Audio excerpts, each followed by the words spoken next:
Hi! In front of me is Motorola Edge X40 and today I would like to show you how you can connect it to a printer.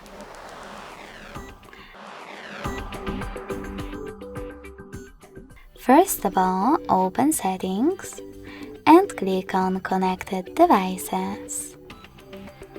Then select Connection Preferences and tap on Printing. Now select Default Print Service and wait. Your device is now looking for a printer. When it finds one, it will connect to it right away. If you wish to use different print service, disable this one by tapping on this switcher and tap on the back button. Then click on Add Service and download the best one for you. In my case, HP one.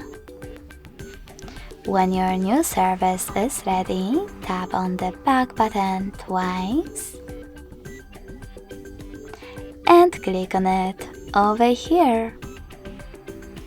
Thanks so much for watching. If you enjoyed this video, smash that like button, comment and subscribe. Bye!